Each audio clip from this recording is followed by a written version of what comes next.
Extend your head. No, actually, lift your head as high as you can. What are you looking at? What's the highest thing you can see? Can you see right here? Yeah. Okay. So you pick a spot that they can see, usually something on the wall, radiation's on the wall. This way you can do it before now. Extend your head up. Inhale. All the way down. All the way up. Exhale. Inhale. Exhale up. Whoa, whoa. Too hard? No, I'm taking a fulcrum here. So we're bending the belt from C7. You're just moving that up and down? Correct. C7, 5, 3 kind of thing? Up. Up. And you're facilitating the cervical curve at this point, unless there's any contraindication to do so. Blow a birthday cake. Now, no, I think travels as a unit. So first we do the intersegmental. You can do this on the oblique. Blow. Excellent. Extend your head back. See what happens as soon as he participates? You see how quickly that range of motion comes in? Extend your head back. Nice and gentle. You don't have to bat for the rafters. You just have to send a neurological signal for the front of your platysma, your anterior scales to not extend. Yeah, no, not your whole body, just your neck, just your neck. Yeah, do you tell them to do the back? Like No, the sit no, up one? That's what this hand is to stabilize. So just the extensions of the neck? Extensions of the neck. Without even doing the oblique extension with rotation, watch what happens. Look up, tell you it's the highest thing you can see. Maybe a little different? Yeah, so you went from here to, which if you think about it, that's a pretty sizable from a degree perspective. Because if you were looking at a window, it would be up. Now what we're going to do, this is wonderful, because very rarely do people ever get this stretch. Contraindications, any kind of neurological pains that will happen because you're including the IVFs on this side. Okay, so very gently, lift your head up very gently. You're trying to bring his ear on the shoulder blade. Exhale. I'm doing this right. I think this is every patient. Exhale. Yeah, you feel that? Yeah. Exhale. I'm just changing around the drive. Beautiful. Inhale. Exhale. A little bit of lateral flexion. Once again, we're going against gravity. Move an appendage or a body system uphill is a general rule of thought. And you can't go wrong. Exhale. So now look at this head position. So the first thing that you want to do is undo the tightness in the tissue to gain flexibility. After you get the flexibility, then you strengthen the posterior chain. Drop your head. You can go in here just a little bit of palliative care. Everybody's feeling good. You feeling good, bud? I'm going to walk around to the other side of the table.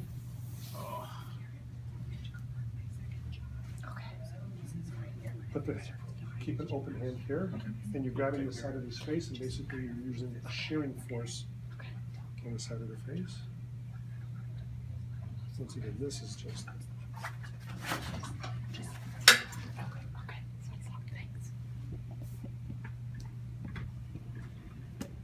Extend up, exhale. If they go, whoa, this is a poor man's MRI, if they've got any kind of stenosis, any kind of IVF issues, because they'll get shooting, shards, electrical, jabbing, stabbing, your typical neurological pains. Now here I've got a thumb, and I'm doing a little bit of a coupled motion. So the thumb is stabilizing, and I'm forcing their body in whatever segments it is to move about that fulcrum. This is just variance on the technique. Like on the facet? Correct. If they have localized facet pain, is it like a locked facet? Just 'cause I've actually had I was stuff- doing this today and I just had somebody in. If they have localized facet pain, then do an Yeah. adjustment. But Yeah. this, sometimes you'll get them to a point where they're like, oh, and they can't move anymore, you've got jammed facets. Yeah. You've got to then do the adjustment to free it so that the gooseneck acts like a gooseneck. You know, think of a microphone that's on a gooseneck. If you wrap a piece of it with duct tape, it doesn't bend very well. That section's stuck. Same thing with this. So you won't be able to get a nice curve. You'll get two kinked curves. Same thing will happen with the neck. So this then, from the therapists who are doing it, you'd be able to tell, hey, this person's got a stuck neck, doc.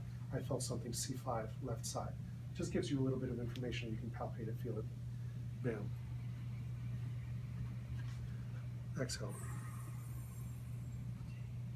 Can you feel what the nice lateral size of your front neck feels like? Have you ever felt this before? No. And if you try doing this to yourself standing up, it hurts like a mother. Extend it up. See what happens? As soon as he participates. So Sherrington's law says for a muscle to relax on one side of the body, it needs a signal from the other side of the body that's asking it to give up its motion. So when I reach for something, if you think about it, anytime a muscle's pulled, it just wants to contract. If I reach for a glass of water, how come my hand doesn't snap back? My bicep is being lengthened. You guys know this, obviously.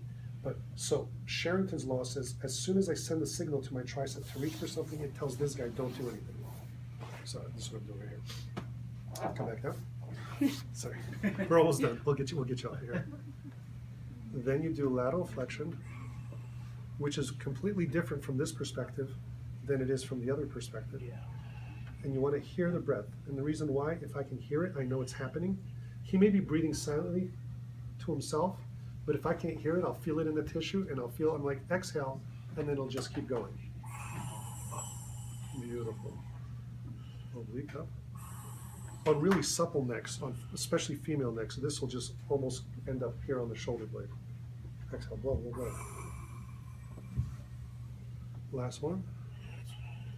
Blow. So lengthen, then strengthen. Now, how do we strengthen? You tell the patient to lift their head as high as they can.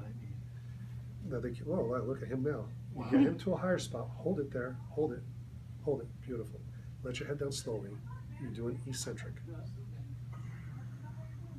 Lift your head up. Now you're strengthening the posterior chain. How do you get rid of text neck? Strengthen the posterior chain.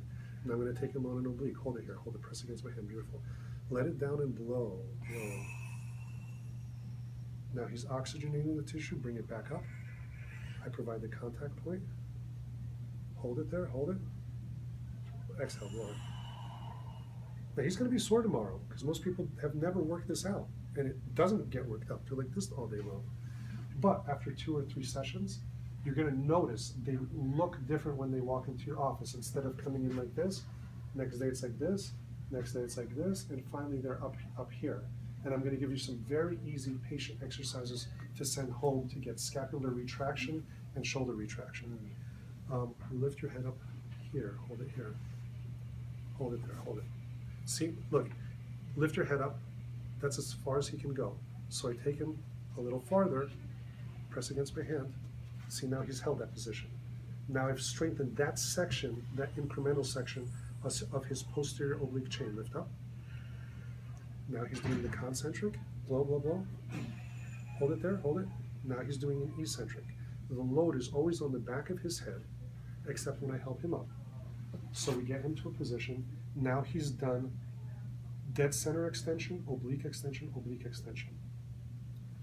Part 2 is we're going to take him back here. Hold your head here. Hold it. Press against my hand. Let it down slowly. Blow. You're lengthening. See, that one is kind of weak. Did you see how it just collapsed? So we strengthen that chain. Bring my hand up. I wish you could feel what I'm feeling here because it's very little pressure. Bring my hand up on this side. Can you see that? Can you see how much stronger he is? So here his oblique extensors are not, with rotation, are not that strong. In fact, lift your head up. I'm barely holding him up with a finger. Bring it here. Hold it here. Hold it here. Hold it. Exhale down. We're going to do a few strengthening exercises. So this is not just a stretching protocol, it's also a strengthening protocol. Lift up. And it takes about 3 iterations. There you go. Do you feel it just kick on? It's like pulling on a lawnmower, and now it's firing. And you're doing neuromuscular re-education. Bring it back up. Yeah, do you see that now? Can you see how much stronger he is? You can just see by my skin blanching. And it took 3 iterations. Can you feel the difference? Mm-hmm. And they can. And that's what keeps them coming back. We got one more side. Lift your head up. Yeah, see, this side's already stronger to begin with, but look at his angle. That's as far as he can go. Exhale, blow, blow, blow. Take him to that new point. Hold it there, hold it. Let it down, blow. See, just collapsed. Lift it up. Blow, blow, blow. I help get him into the new spot. Hold it there. Don't arch your back, don't arch your back. This is just a head exercise. Let your head down slow. Now, how do I know when do I stop? When do I give up? I can feel when his tissue turns on. And it's not 100, it's like 3 to 5 iterations. Lift back up. Yeah, now it's catching. Now I can feel it. Now, he's still stuck in this position. He may need to blow. Hold it there, hold it. See, as soon as I push here, he's reflexively pushing against it. So I'm actually strengthening this chain as opposed to here. That's why I do a forced couple. Now hold it here, hold. Let it down slowly. Well, breathe. Beautiful, lift it up. There we go. Now just turn on. Can you guys see this? Keep going. Keep going. Beautiful. On your back. Whenever you stretch or strengthen the posterior chain, do a few, just 1 or 2 flexion exercises to elongate it. Bring your head up. Do a little crunch. That comes all the way down into the center of your back. Can you feel that? Inhale. Yeah. Do a little crunch. Oblique, blow, blow, blow. Thank you. Do you notice how everybody just holds their head, breath reflexively? Blow. I want each of you guys to partner up. Get a partner and look at each other. You and her. Sure. You guys. Stand up. Stand up. Now here's what I want you guys to do. Take a deep breath. Actually, you can work with him over here. Perfect. And I take patients through this so they understand the rationale behind it. Hands at your sides. Look at each other. I want you to take a deep breath, shrug your shoulders, and hold it. Come on, shrug your shoulders. Come on, people. Good. Now everybody exhale. Beautiful. Thank you. Now grab your hands like this and just resist. Go. Hold on. Grab your hands.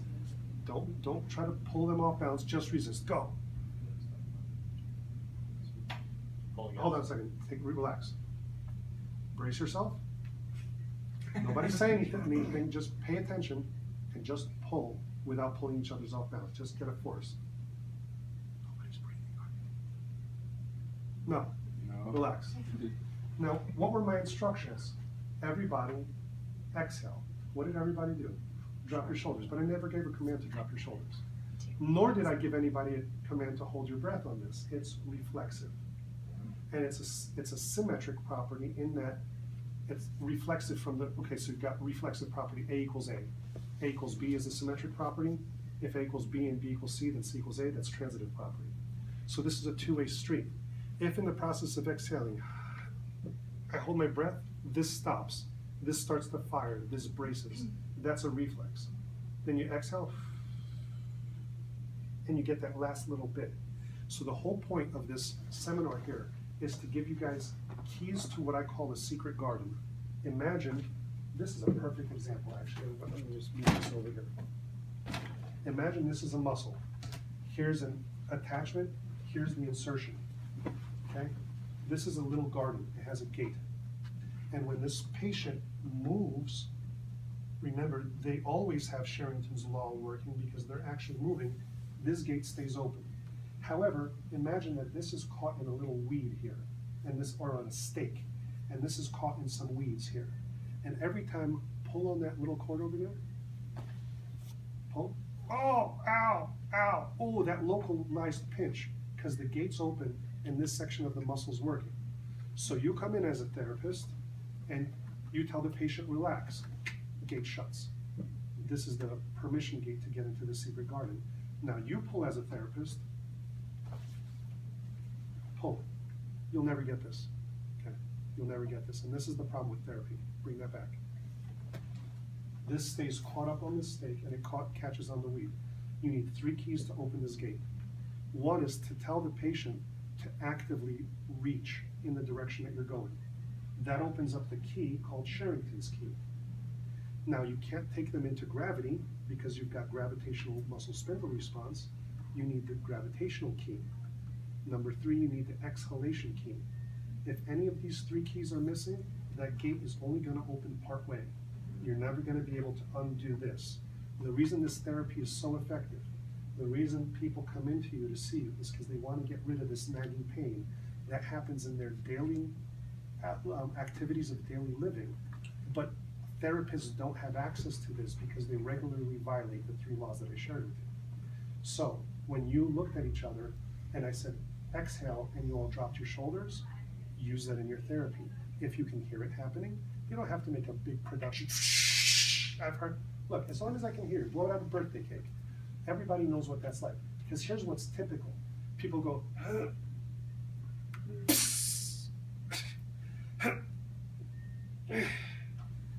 that's like a turbo on a car. It builds up pressure and releases. We want a smooth, steady flow because that's how the tissue will respond. Does that make sense to everybody? Okay, awesome. Any questions on the cervical protocol? That was it. The only thing I forgot to do was rotation, but imagine you're doing rotation prone and rotation supine. And it has a different sensation, even though it's the exact same motion of the head, once again, because of the gravitational sensors and what is fighting. When you're prone, your posterior chain is going to be holding up your neck. When you're supine, your anterior chain. Huh? Yeah, I'm glad you guys are getting this, thank you. So from here, we've got an hour left before you guys gotta leave. I can either show you the shoulder protocol in that time, which can free up 90% of shoulders. We just need to get a few chairs and you guys gotta really boogie. Or I can show you some tactical techniques for lower back issues, hamstrings, gastrocs. Quads are a little difficult without straps. Same thing with psoas. But even hamstrings, gastrocs, piriformis, I could cover those in an hour. You guys take your pick. Shoulders. Shoulders go well. Awesome. Everybody go grab a chair. I just kind of followed the hamstring last time on the side.